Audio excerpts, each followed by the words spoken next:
Hi, welcome back to my channel. ఈ రోజు గత మనసు చూడు తరమ 22 భాగాన్ని వినేద్దాం.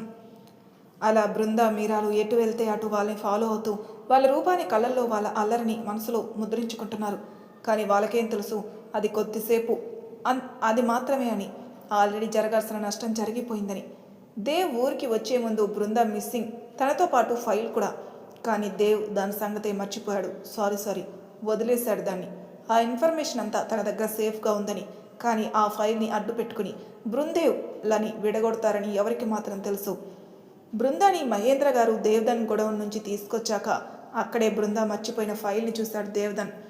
దాన్ని ఓపెన్ చేసి చూసి షాక్ అయి పట్టరాని కోపంతో అక్కడి నుంచి వెళ్ళి ఆఫీస్లో తన పర్సనల్ లాకర్లో దాన్ని పెట్టాడు. నెక్స్ట్ ఏం చేయాలని బాగా ఆలోచించి ఒక థాట్ రాగానే నవ్వుకుంటూ, అయిపోయావు దేవిక, బృంద నువ్వు ఎప్పటికీ కలిసి ఉండలేరు అని తన పని తాను చేసుకుంటున్నాడు. ఇటు దేవ్ వాళ్ళు జాతరలో తిరిగి అలసిపోయి ఇంటికెళ్ళి లంచ్ చేసి కాసేపు రెస్ట్ తీసుకుందామని ఎవరి రూమ్స్కి వాళ్ళు వెళ్ళారు. బృంద పరధ్యానంగానే కూర్చొని ఆలోచిస్తుంది. అసలు నేను దేవ్ చేయి పట్టి లాగడం ఏంటి, అతనికి కుంకుమ పెట్టడం ఏంటి, నాకు అతని పాకెట్లో కుంకుమ పెట్టినా నాకెందుకు కోపం రావట్లేదు. తను నా చేయి పట్టుకున్నాడు, అయినా నాకు కూడా నాకు కోపం రాలేదు. పైగా మనసులో ఇంత అలజడిగా ఉంది. అలా ఆలోచిస్తూ దేవ్ వచ్చింది కూడా పట్టించుకోలేదు. దేవ్ రూమ్లోకి వచ్చి ఆలోచనలో ఉన్న బృందాన్ని చూస్తూ, ఏంటి మేడం గారు, ఏదో దీర్ఘంగా ఆలోచిస్తున్నారు, వేటి కోసమేనా అని బృందా ముందు ఐస్ క్రీమ్లు పెట్టాడు. ఐస్ క్రీమ్లు చూడగానే తన మైండ్లో ఉన్న ఆలోచనకి బ్రేక్ వేసి వాటిని తీసుకొని తింటూ ఉంది. దేవ్ నవ్వుతూ బృందా వైపే చూస్తుంటే బృందా ఒక కన్నెత్తి దేవ్ వైపు చూస్తూ, అలా దిష్టి పెట్టకు, కావాలంటే నీకు కూడా పెడతా, ఇందా పట్టు అని తను తింటున్న ఐస్ క్రీమ్ దేవ్కి పెట్టింది. దేవ్ ఆశ్చర్యంగా చూస్తూ కొంచెం తిన్నాడు. వెంటనే బృందా మళ్ళీ అదే ఐస్ క్రీమ్ని తింటుంటే దేవ్కి ఆనందంగాను ఆశ్చర్యంగాను ఉంది. ఐస్ క్రీమ్ మొత్తం తిని లాస్ట్లో కొంచెం ఉంది అనగా బృందాకి తను ఏం చేసిందో గుర్తుకొచ్చి చేతిలోని ఐస్ క్రీమ్ అక్కడే పారేసి లేచి వెళ్ళి హ్యాండ్ వాష్ చేసుకుని వచ్చింది. బృందా అలా చేయడంతో దేవ్కి బాధగా అనిపించి ఏం మాట్లాడకుండా ల్యాప్టాప్ తీసి వర్క్ చేసుకుంటున్నాడు. బృందాకి తను చేయాల్సిన పని గుర్తుకొచ్చి కౌశిక్కి మీనుకి మెసేజ్ చేసింది. వాళ్ళు అదే పనిలో ఉన్నామని, ఇంకొన్ని డేస్లో మొత్తం తెలిసిపోతుంది అనగాని హ్యాపీగా ఫీల్ అయింది. ఇంకా దేవ్ ఆట కట్టించడానికి టైం దగ్గర పడిందని అనుకుని దేవ్ వైపే చూస్తూ, ఎందుకు ఇలా చేసావు నువ్వు, మా అన్నయ్య నీ ఫ్రెండ్ని చంపేశావు, అంతమందికి కడుపు కోతనిచ్చావు, ఎందుకు ఇదంతా, డబ్బు కోసమా, తరతరాలు కూర్చొని తిన్నా తరగని ఆస్తి ఉందిగా, ఇంకా ఎందుకు ఇలా, కానీ నా మనసు నువ్వు తప్పు చేశావంటే అంగీకరించట్లేదు. అసలు నేను చూస్తుంటే నన్ను నేనే మర్చిపోతున్నాను. పెళ్లి రోజున నువ్వు నా మెడలో తాళి కట్టేటప్పుడు కన్నీళ్ళు వచ్చాయి. అవి బాధతో అనుకున్నాను కానీ కాదు, అవి ఆనంద బాష్పాలు. నా మనసంతా చెప్పలేని సంతోషంగా ఉంది. అప్పుడు రీజన్ నాకు కూడా తెలీదు. అదే రోజు నేను షూట్ చేయమని చెప్పాను, కానీ ఎక్కడ ఆ బుల్లెట్ నీకు తగులుతుందో అని కింద పడినట్టు యాక్ట్ చేశా. అలా అన్నా నువ్వు నన్ను పట్టుకుంటావు, బుల్లెట్ నుంచి తప్పించుకుంటావని.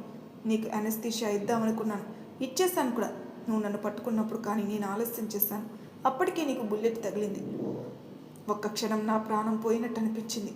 నీకేమన్నా అవుతుందేమన్న భయం, నువ్వు నాకు దూరం అవుతావన్న భయం, నువ్వు లేకపోతే నేను లేననిపించింది. అందుకే నిన్న హాస్పిటల్కి తీసుకెళ్ళాక అక్కడున్న వాళ్ళు నా వల్లనే నీకు ఇలా జరిగిందని అంటుంటే నీకు ఇలా చేయించింది అందుకు నా మీద నాకే అసహ్యంగా ఉంది. వెంటనే లోపలికి వెళ్ళి నా బాధ పోవాలని ఎంతలా ఏడ్చాను. అప్పుడే మీను వచ్చింది. తన ముందు నా బాధని కవర్ చేశాను. ఎందుకంటే నా అన్నని చంపిన హంతకుణ్ణి నేను ఎలా ప్రేమిస్తాను. అందుకే మీనుకు అబద్ధం చెప్పాను, నేను నా చేతులతో షూట్ చేయించినందుకు బాధగా ఉందని. వెంటనే నేను చూడాలని హాస్పిటల్కి వచ్చాను. ఫార్మాలిటీ అనే వంకతో అక్కడ నిన్ను చూసి నా మనసు పడిన వేదన ఎవరికి చెప్పుకోవాలి. అందుకే నీకు ఛాలెంజ్ చేశా, నన్ను నేను డైవర్ట్ చేసుకోవడానికి. ఆ వెంటనే ఇంటికి వచ్చి నీ థింగ్స్ అన్నీ వెతికి నాకు కావాల్సింది తీసుకుని గుడికెళ్ళి నువ్వు క్షేమంగా ఉండాలని దేవుడికి ప్రదక్షిణ చేసి ఆ 2 రోజులు ఉపవాసం ఉన్నాను. నాకేం అర్థం కాలేదు నేనేంటి ఇలా అని. అందుకే కావాలని నీ మీద బ్యాడ్ ఇంప్రెషన్ తెచ్చుకోవాలనుకున్నాను. షాపింగ్ మాల్లో నేను కనిపించకపోతే నీ చేతికైన గాయం కూడా పట్టించుకోకుండా నా కోసం పిచ్చోళ్ళ వెతికావు. కౌశిక్ ఇంట్లో నిన్ను చూసి నీ చేతికి బ్లడ్ పోతుంటే ఆ నొప్పి నాకు తెలుస్తుంది. అందుకే ఇంకేం ఆలోచించకుండా నీకు డ్రెస్సింగ్ చేస్తాను. కానీ తర్వాత కౌశిక్ అనే వరకు నాకు తెలియలేదు నేను ఏడుస్తున్నానని. వాడి దగ్గర ఏదో కవర్ చేశాను. కౌశిక్ దగ్గర నుంచి వచ్చాక నేను ఏదో ఒకటి చేయాలనుకున్నాను. అప్పుడే మీరా వచ్చింది నాకు పోటీగా. తన ముందు బయటపడలేదు నేను. కానీ తను నీతో అలా ఉంటుంటే చాలా కోపంగా ఉండేది. ఏం చేయాలని ఆలోచించేదాన్ని. అప్పుడే లల్లి నాకు మీ రిలేషన్ గురించి చెప్పింది. అప్పుడే అర్థమైంది నేనెంత తప్పుగా అనుకున్నాను. అందుకే ఆ తర్వాత నుంచి మీరా నీతో ఎలా ఉన్నా కూడా నేను పట్టించుకోలేదు. ఎందుకంటే తనకి నువ్వు అమ్మా నాన్న స్థానంలో ఉన్నావు. లల్లి నీ గురించి చెప్పినప్పుడు మనసంతా సంతోషంగా ఉన్నా కూడా నా మైండ్ దాన్ని అంగీకరించలేకపోతుంది. మనసు నేను కావాలి అనుకుంటుంటే మైండ్ మాత్రం నువ్వు ఒక హంతకుడివి అని హెచ్చరిస్తుంది.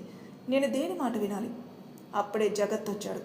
అసలు జగత్ నేను లవ్లో 5 ఏళ్ళు ఉన్నాం, కానీ నువ్వు పక్కనుంటే ఉన్నంత ధైర్యం, హ్యాపీనెస్ తన పక్కన ఉన్నప్పుడు ఎప్పుడూ నాకు కనిపించలేదు. నాది అయిందేదో నాకు కాకుండా పోతుందన్న భావం తప్ప. అందుకే జగత్ నేను చంపేసి నా పగ తీర్చి నన్ను పెళ్లి చేసుకుంటాననగానే తనని చంపేయాలంత కోపం వచ్చింది. కానీ నన్ను నేను సమాధానించుకొని ఇక జీవితంలో అతని నాకు కనిపించొద్దని చెప్పాను. తను నా చేయి పట్టుకోబోతే నీ కాల్ చేసేలా చూశాను, కానీ నువ్వు నన్ను ముద్దు పెట్టుకున్నావు. నీ మీద కోపం రాలేదు, తెలియని సిగ్గు బిడియం నాలో పుట్టాయి. కానీ ఎందుకలా? నేను ప్రేమించిన వాడు చేయి పట్టుకుంటే అలా రియాక్ట్ అయ్యాను. మరి నువ్వు నేను ద్వేషించిన వాడివి, ఇంకెలా రియాక్ట్ అవ్వాలి? కానీ నేను అలా ఏం చేయలేదు. అసలు నాకు నేను కోప్పడాలన్న ఆలోచన కూడా రాలేదు. అప్పుడే మీ ఫ్రెండ్ లగేజ్ సర్దుతూ అన్నయ్య మీరు కలిసి ఉన్న ఆల్బమ్ చూశాను. అప్పుడు అన్నయ్యని చూసి తను ఇప్పుడు మా మధ్యలో లేకుండా చేసిన నీ మీద పట్టరాని కోపం వచ్చింది. అందుకే మైండ్ మాటే వినాలని ఫిక్స్ అయ్యాను. ఆ తర్వాత కౌశిక్ మీనుల హెల్ప్తో నీ అక్రమాలకి ఆధారాలు సంపాదించడానికి ట్రై చేశాను. అందులో భాగంగానే మీ ఆఫీస్కి వచ్చాను. అసలు నేను నీ మీద పగతో ఇలా నీ మీద ఎంక్వైరీ చేస్తున్నాను అనుకుంటున్నారు మీను వాళ్ళు, కానీ వాళ్ళకేం తెలుసు నువ్వు అలాంటి వాడివి కాదు అని ప్రూవ్ చేయాలని నా తాపత్రయం అంతా. నువ్వు నా మెడలో చైన్ వేస్తుంటే నా మనసంతా ఎంత సంతోషంతో నిండిపోయిందో తెలుసా? కమిషనర్ గారి ఇంట్లో నువ్వు నా చేయి పట్టుకున్నావని బిడియం అనిపించిన నీ అందరినీ అలా చూసి మా అన్నయ్య కూడా ఉండుంటే ఇలానే హ్యాపీగా ఉండేవాడని గుర్తుకొచ్చి నీ మీద విపరీతమైన కోపం వచ్చింది. అందుకే అన్నంలో ఉప్పు కలిపాను, కానీ అది నువ్వు ఎక్కడ తింటావు అని మనసు అస్సలు కుదురుగా లేదు. అందుకే పెరిగి వేశాను నీకు. తర్వాత హ్యాండ్ వాష్ అప్పుడు కూడా అది ఎవరిళ్ళని కూడా చూడకుండా అలా వాళ్ళ పర్మిషన్ లేకుండా ఫ్రిడ్జ్లో నుంచి కూల్ డ్రింక్ తెచ్చిచ్చాను. ఇంటికి వచ్చాక కూడా నువ్వు నొప్పితో బాధపడుతుంటే ఐస్ క్రీమ్ ఇచ్చాను. తర్వాత నాకు నా అంతరాత్మకి జరిగిన సంఘర్షణలో నీ మీదున్న నా ఫీలింగ్స్ అర్థమై కావాలని నిన్ను ఏదో ఒకటి చేయాలని నీ మ్యాగజైన్లో బుల్లెట్స్ తీసేస్తాను. కానీ ఆ తర్వాత నీకేం జరగకూడదని దేవుణ్ణి ఎంత మొక్కుకున్నానో. కానీ నీకు బుల్లెట్స్ తగిలిందని తెలియగానే నా ప్రాణం పోయింది. దెబ్బ నీకు తగిలితే నొప్పి నాకు తెలుస్తుంది. అప్పుడు నేను మొక్కని దేవుడు లేడు. నువ్వు క్షేమంగా తిరిగి వస్తే మోకాళ్ళ మీద దేవుడు గుడి మెట్లు ఎక్కుతానని మొక్కుకున్నా. అనుకున్నట్టుగానే నువ్వు క్షేమంగా బయటపడ్డావు. బుల్లెట్ తగిలినా కూడా అందుకే దేవుడికి మొక్కుకున్న మొక్కు తీర్చాను. నువ్వు నా గురించి నీ బుక్లో రాసుకుంది చూశాక నా మనసు ఎంత సంబరపడిందో నీకేం తెలుసు. కమిషనర్ గారింటికి వెళ్ళిన రోజు రాత్రి నీ మీద ఉన్న నా ఫీలింగ్స్ని నా ఇమాజినేషన్ బయట పెట్టేసింది. అప్పుడే అనుకున్నా నేను లవ్ చేస్తున్నానని. మనం దేవుల విడివిడిగా కాకుండా బృందేవులుగా అయ్యామని. ఇక ఇక్కడికి వచ్చాక నీ మీదున్న ఫీలింగ్స్ని ఆపలేక ఎప్పటికెప్పుడు బయట పెట్టేస్తూనే ఉన్నా. ఇక నా వల్ల కాదురా, ఒప్పేసుకుంటున్నాను. నేను నీకు పడిపోయా. ఈ బృందేవ్ ప్రేమకి బానిస. నువ్వు లేనిది నేను లేను. నా ప్రాణం, నా ఊపిరి, నా గుండె చప్పుడు అన్నీ నువ్వే. దేవుని బృందా దేవులు వేరు కాదు. బృందేవులు ఎప్పుడు ఒకటే ప్రాణం అని కళ్ళల్లో నుంచి నీళ్ళు వస్తుంటే పక్కకు తిరిగి తుడుచుకొని దేవ్ వైపే చూస్తుంది. దేవ్ అలానే బృందా వైపే చూస్తుంటే తడబడి మనసులో ఏంటి నేను మనసులో అనుకున్నాను కదా, కొంపదీసి బయటకన్నానా ఏంటి అని అనుకుంటూ దేవుని చూస్తుంటే ఏవైంది బృందా, ఇందాక నుంచి ఏదో బాగా ఆలోచిస్తున్నావు అన్నాడు దేవ్. అమ్మయ్య, మనసులోనే అనుకున్నానులే అని పైకి మాత్రం ఏమీ లేదు. మిమ్మల్ని ఒకటి అడగచ్చా అంది మనసులో. తింగరి నా బంగారం, నువ్వు మనసులో కాదే పైకే మాట్లాడావు అన్నాడు దేవ్. నేను కోరుకున్నది నెరవేరింది. నువ్వు నన్నుగా ప్రేమించావు, అది చాలు నాకు. ఇక నువ్వు నా మీద ప్రేమని బయటపెట్టడానికి ఏదైతే నీకు అడ్డుగా ఉందో దాన్ని తొలగిస్తా. కానీ నువ్వు ఎప్పుడైతే నన్ను ప్రేమిస్తున్నానని చెప్తావో అప్పుడే నీకు నిజం చెప్తాను అని అనుకుని పైకి బృందాతో అడుగు బృందా, నా దగ్గర నీకు పర్మిషన్ ఏంటి అన్నాడు. బృందా లోపల ఆనందపడిపోతూ పైకి, అది మీరు చేసేది పోలీస్ జాబ్ కదా, కానీ మీరెందుకు ఎప్పుడు ల్యాప్టాప్లో ఏదో వర్క్ చేస్తారు? దేవ్ నవ్వి, మనకి చాలా కంపెనీస్ ఉన్నాయి బృందా, నేను వాటినే చూసుకుంటాను, ఆ వర్కే చేస్తాను. బృందా మనసులో, అంటే నేను వెతికేవి నిజమేనా దేవ్ నిజంగా తప్పుడు మనిషేనా అని అనుకోకని కోపంగా అక్కడి నుంచి వెళ్ళిపోయింది. వెళ్తున్న బృందా వైపే చూస్తూ నవ్వుకుని, కోపంలో కూడా ఎంత ముద్దుగా ఉన్నావే రాక్షసి అవి అని మళ్ళీ వర్క్లో పడ్డాడు. ఇటు దేవ్ తను ఏదో సీక్రెట్గా చేయిస్తున్నాడు. ఆ పని పూర్తయితే తను అనుకున్నది నెరవేరుతుందని దానికోసం తీవ్రంగా కృషి చేస్తున్నాడు. అటు జగత్ కూడా తన ఇన్ఫ్లుయెన్స్తో జైలు నుంచి బయటకు వచ్చాడు. తనకి ఈ పరిస్థితి కల్పించిన దేవ్ మీద పీకల దాకా కోపంతో ఉండి దేవ్ని ఏదో ఒకటి చేసి బృందాన్ని దక్కించుకోవాలని వాడి ఎదవ ప్రయత్నాలు వాడు మొదలుపెట్టాడు. బృంద అలా బయటికి వెళ్ళగానే దేవ్ కాసేపు వర్క్ చేసుకొని రాజేష్ మెసేజ్ చేయడంతో ల్యాప్టాప్ అలానే ఉంచి షట్ డౌన్ చేయకుండా ఇంట్లోని ఒక గదిలోకి వెళ్ళాడు. దేవ్ వెళ్ళేసరికి అక్కడ రాజారెడ్డి గారు, ఆనంద్, మహేంద్ర, శేఖర్ గారు ఉన్నారు. డోర్ బయట దేవ్ కోసమే వెయిట్ చేస్తున్నాడు రాజేష్. దేవ్ రాగానే ఇద్దరు లోపలికి వెళ్ళి డోర్ క్లోజ్ చేశారు. ఎంతవరకు వచ్చింది పని అన్నాడు రాజారెడ్డి. ఆల్మోస్ట్ అయిపోయింది నాన్న అన్నాడు ఆనంద్. ఈ ఆల్మోస్ట్ అనే మాట రాకూడదు ఇంకోసారి. మనం ఏదన్నా అనుకుంటే అది వెంటనే చేసేయాలి అన్నాడు రాజారెడ్డి. కంప్లీటెడ్ తాతయ్య అన్నాడు దేవ్. అందరూ దేవ్ వైపు ఆశ్చర్యంగా చూస్తుంటే రాజారెడ్డి గారు నవ్వుతూ చూస్తున్నారు. నాన్న అది ఇంకా కొంచెం ఉందిరా అని దేవ్ అంటుంటే, దేవ్తో ఆనంద్ అంటుంటే, లేదు నాన్న it's over, just wait a second అని అక్కడే ఉన్న ల్యాప్టాప్లో ఏదో చేసి సీ దిస్ అన్నాడు దేవ్. అందరూ ఆశ్చర్యంగా దేవ్ వైపే చూస్తూ, ఇదంతా ఎప్పుడు చేసావు నాన్న అని అడిగారు మహేంద్ర గారు. దేవ్ నవ్వే సమాధానం. రాజారెడ్డి గారు దేవ్ భుజం తట్టి, తర్వాత జరగాల్సింది కూడా చూడండి, ఇక ఈసారి ఈ ఆటకి పులి స్టాప్ పెట్టాలి అన్నాడు. ఆల్రెడీ దానికి కూడా ఒకటి చేశాను తాతయ్య అన్నాడు దేవ్. అసలు వాళ్ళు ఇన్నేళ్ళుగా చేస్తున్నవి అన్నీ వాళ్ళ నోటితోనే చెప్పిస్తాను అన్నాడు. దానికి ఏం చేసావు నాన్న అన్నాడు ఆనంద్. ఎవరైనా వాళ్ళకి కాంపిటేటర్ ఎంటర్ అయ్యేంత వరకే. వన్స్ కాంపిటేటర్ వచ్చాక వాళ్ళని ఎలా దెబ్బ కొట్టాలనే ఆలోచనలో ఉంటారు. అదే ఇప్పుడు మనం చేయబోతున్నాం అన్నాడు దేవ్. అంటే ఇప్పుడు మనం వాళ్ళకి ఆపోజిట్ కంపెనీ పెట్టి వాళ్ళలాగా క్రైమ్లు చేయాలా అన్నాడు రాజేష్. రే కొంచెం వాడు అన్నాడు దేవ్. వాడికి అస్సలు ఉంటేనేగా వాడడానికి, నువ్వు చెప్పు నాన్న అన్నాడు మహేంద్ర. మనమేమీ కంపెనీ పెట్టనవసరం లేదు. వాళ్ళకి ఒక కాంపిటేటర్ ఉన్నారని వాళ్ళకి తెలియాలి. అప్పుడు ఖచ్చితంగా ఆ కాంపిటేటర్ని పడగొట్టాలంటే వాళ్ళ భాషలో లేపేయడం. అప్పుడు వస్తారు అస్సలు వాళ్ళు బయటికి, సాక్ష్యాలతో సహా. అప్పుడు పట్టుకోవచ్చు వాళ్ళని.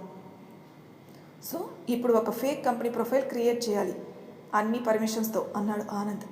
ఆల్రెడీ చేసేసాను, నా ల్యాపీలోనే ఉంది అన్నాడు దేవ్.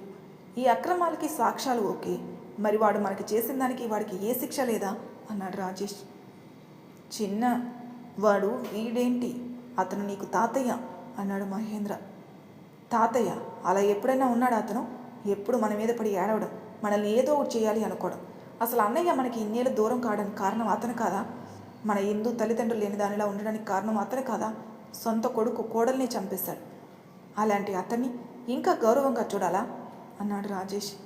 చూడాలిరా, ఎందుకంటే మన ఇంటి ఇద్దరు ఆడపిల్లల్ని ఆ ఇంటికి ఇచ్చాం అన్నాడు దేవ్. కానీ ఒకరు ప్రాణాలతో లేరు కదా, అత్తని చంపేశారుగా అని ఆవేశపడుతుంటాడు రాజేష్. ఇంకొకరు ఉన్నారు కదరా, అమ్మమ్మ. మనకి మానస ఎలానో తాతయ్యకి అమ్మమ్మ కూడా అలానే. అసలు ఇదంతా జరగడానికి కారణం తాతయ్య, ఆయనకున్న అత్యాసే.